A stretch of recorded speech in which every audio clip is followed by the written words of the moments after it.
Hey guys, मेरा नाम है सैयद सोबान और आप देख रहे हैं जागरण जोश .com। और इस वीडियो में आज हम आपको बताने वाले हैं कुछ करंट अफेयर्स के क्वेश्चंस।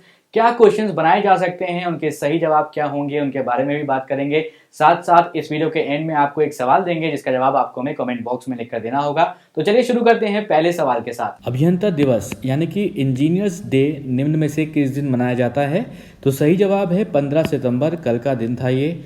दोस्तों, आपको बता दें कि 15 सितंबर को हर साल भारत जो है वो इंजीनियर्स डे के रूप में मनाता है। अब ये क्यों मनाया जाता है ये भी समझ लेते हैं। तो महान अभियंता और भारत रत्न एम विश्वेश्वरैया उनका जन्मदिन होता है, जो भारत के एक महान इंजीनियरों में से एक थे। जो 15 सितंबर का दिन है, ये दिन इंजीनियरों के प्रति सम्मान और उनके कार्य की सराहना के लिए मनाया जाता है। 15 सितंबर यानी इंजीनियर्स डे उन लोगों को समर्पित है जिन लोगों ने तकनीक के जरिए विकास को गति दी है। बढ़ते हैं अगले सवाल की तरफ। हाल ही में श्रीलंका के किस तेज गेंदबाज ने क्रिकेट के सभी फॉर्मेट से संन्यास लेने की घोषणा कर दी है? सही जवाब है ऑप्शन बी, लसित मलिंगा। यहाँ पे ध्यान दीजिएगा कि सभी फॉर्मेट की बात की गई है और आपको बता दें श्रीलंका के स्टार तेज गेंदबाज लसित मलिंगा ने अब 14 सितंबर 2021 को क्रिकेट के सभी फॉर्मेट से संन्यास लेने की घोषणा कर दी है। मलिंगा जो है वो टेस्ट और वनडे से पहले ही संन्यास ले चुके थे। मलिंगा ने 83 अंतर्राष्ट्रीय T20 मैचेस खेले हैं, 107 विकेट उसमें लिए हैं। 6 रन देकर 5 विकेट उनका बेस्ट जो है फिगर है, बॉलिंग फिगर है। लसित मलिंगा के नाम लगातार 4 गेंद पर 4 विकेट को लेने का भी रिकॉर्ड है। तो एक सवाल यहाँ पर और बनता है, तो लगातार 4 बॉल पर, एक तो आपने सुना होगा कि हैट्रिक होती है, लेकिन जो है यहाँ पर 4 बॉल पर 4 विकेट लेने वाले कौन गेंदबाज थे? तो ये आप बता सकते हैं कि श्रीलंका के तेज गेंदबाज लसित मलिंगा जो है ऐसा कारनामा करने वाले वो व्यक्ति हैं। उन्होंने ये कारनामा 2 बार किया हुआ है। एक सवाल और बनेगा, इंटरनेशनल क्रिकेट में ये बात की उन्होंने की हुई है कि 2 बार 4-4 विकेट झटके हैं। मलिंगा ने न्यूजीलैंड के खिलाफ साल 2019 में T20 मैच में ये उपलब्धि दूसरी बार हासिल की थी। तो एक सवाल और बनता है यहाँ पर। बढ़ते हैं अगले सवाल पर, लेकिन उससे पहले एक इन्फॉर्मेशन। हमारी वेबसाइट जागरणजोश.com पर अगर आप करंट अफेयर्स पढ़ना चाहते हैं तो आपको अपने ब्राउजर में टाइप करना है www.jagranjosh.com, जिसके बाद आपको हमारी वेबसाइट का होम पेज नजर आएगा। इसके बाद आपको करंट अफेयर्स के टैब पर जाना है। जब आप करंट अफेयर्स टैब पर क्लिक करेंगे तो आपको कुछ इस तरह से पेज नजर आएगा। अगर आप कैटेगरी वाइज करंट अफेयर्स पढ़ना चाहते हैं तो आप अपनी पसंद के हिसाब से कोई भी कैटेगरी चूज कर सकते हैं, जिसमें latest, national, international, sports, technology और इकोनॉमी जैसी कैटेगरीज मौजूद हैं। अगला सवाल, हाल ही में किस राज्य की सरकार ने इस साल भी दिवाली को देखते हुए पटाखों पर प्रतिबंध लगा दिया है? तो आप ये सबसे ज़्यादा देखते हैं कि जो दिल्ली NCR है वहाँ पर जो स्मॉग होता है उसकी समस्या ज़्यादा देखने को मिलती है। तो ऐसा पिछली बार भी हुआ था और दिल्ली की सरकार ने इस बार फिर से ये फैसला ले लिया है कि जो पटाखे हैं उन पर प्रतिबंध लगाया जाएगा। तो केजरीवाल सरकार ने इस साल भी यानी कि 2021 में भी पटाखों पर प्रतिबंध लगा दिया है। दिल्ली के मुख्यमंत्री अरविंद केजरीवाल ने ट्वीट करके इसकी जानकारी दी। केजरीवाल ने कहा कि पिछले 3 सालों से दिवाली के समय दिल्ली के जो पोल्यूशन है उसकी खतरनाक स्थिति को देखते हुए पिछले साल की तरह इस बार भी हर प्रकार के पटाखों के भंडारण, उनकी बिक्री एवं उपयोग पर पूर्ण प्रतिबंध लगाया जा रहा है, जिससे लोगों की ज़िंदगी बचाई जा सके।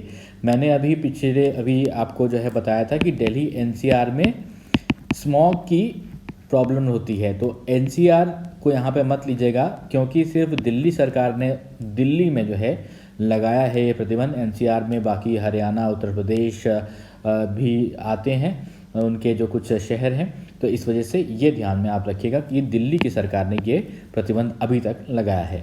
बढ़ते हैं अगले सवाल की तरफ। दक्षिण कोरिया के प्रतिस्पर्धा आयोग ने मोबाइल ऑपरेटिंग सिस्टम में अपने दबदबे का दुरुपयोग करने को लेकर गूगल पर निम्न में से कितने करोड़ रुपए का जुर्माना लगा दिया है? सही जवाब ऑप्शन डी 1305 करोड़ रुपए। तो दक्षिण कोरिया ने गूगल पर 177 मिलियन जो कि करीब करीब 1305 करोड़ रुपए होता है उसका जुर्माना लगाया है। गूगल पर यह जुर्माना मोबाइल ऑपरेटिंग सिस्टम और ऐप मार्केट में अपने दबदबे का गलत फायदा उठाने के लिए लगाया गया है। हाल ही में दक्षिण कोरिया में गूगल के एक अधिकारी को कम करने के लिए एक बिल पास किया गया था और जो अब कानून भी बन चुका है। और ख़ास बात यह है कि गूगल पर इतना बड़ा जुर्माना इस कानून के लागू होने के तुरंत बाद ही लगा दिया गया है। बढ़ते हैं अगले सवाल पर। सवाल है कि हाल ही में जोमेटो के किस को फाउंडर ने इस्तीफा दे दिया है। सही जवाब है ऑप्शन ए गौरव गुप्ता। तो आपको बता दें कि जोमेटो के को फाउंडर हैं गौरव गुप्ता। उन्होंने अभी हाल ही में इस्तीफा दे दिया है। वे अपनी कंपनी में सप्लाई डिवीजन के हेड थे। करीब 2 महीने पहले जोमेटो ने खुद को शेयर बाजार में सूचीबद्ध कराया था। कंपनी के आईपीओ में गौरव गुप्ता की बड़ी भूमिका थी। वे साल 2015 में जोमेटो से जुड़े थे। उन्हें साल 2018 में कंपनी का चीफ एग्जीक्यूटिव ऑफिसर बनाया गया था। गुप्ता ने जोमेटो का जो न्यूट्रिशन और ग्रोसरी बिजनेस है उसको शुरू करने पर फोकस किया था। बढ़ते हैं अगले सवाल पर।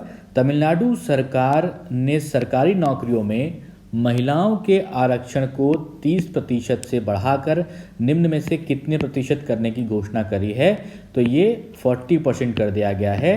30 से अब इसको बढ़ाकर 40% कर दिया है। तो आपको बता दें कि राज्य के वित्त और मानव संसाधन प्रबंधन मंत्री जो हैं पलानीवेल थियागाराजन ने ये कहा है कि लैंगिक समानता बदलाव लाने में एक प्रमुख भूमिका निभाएगी और सरकार महिलाओं के लिए नौकरी के कोटा में वृद्धि को लागू करने के लिए आवश्यक संशोधन पेश करेगी। रोजगार एवं प्रशिक्षण विभाग के द्वारा उपलब्ध कराए गए 2017-18 के आंकड़ों के अनुसार राज्य सरकार के अंडरटेकिंग और स्थानीय निकाय के 8.8 लाख जो वर्कर्स हैं कर्मचारी हैं उनमें से 2.92 लाख महिलाएं थीं। अब वो सवाल जिसका जवाब हमने आपसे पिछले वीडियो में पूछा, भारत और किस देश ने 13 सितंबर 2021 को संयुक्त रूप से एजेंडा 2030 पार्टनरशिप का climate action and finance mobilisation dialogue launch किया है। सही जवाब है अमेरिका।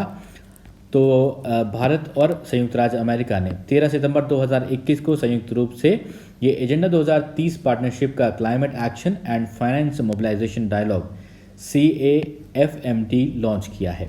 जलवायु के लिए अमेरिका के विशेष राष्ट्रपति दूत जॉन कैरी 12 से 14 सितंबर को भारत की यात्रा पर हैं और इससे पहले उन्होंने जलवायु संकट से निपटने के लिए अपनी भारत यात्रा के एक हिस्से के तौर पर केंद्रीय ऊर्जा मंत्री RK सिंह से भी मुलाकात की थी। तो अंतर्राष्ट्रीय ओलंपिक समिति IOC ने हाल ही में संपन्न हुए टोक्यो 2020 ओलंपिक खेलों में एक तरफा हटने पर किस देश को निलंबित कर दिया है।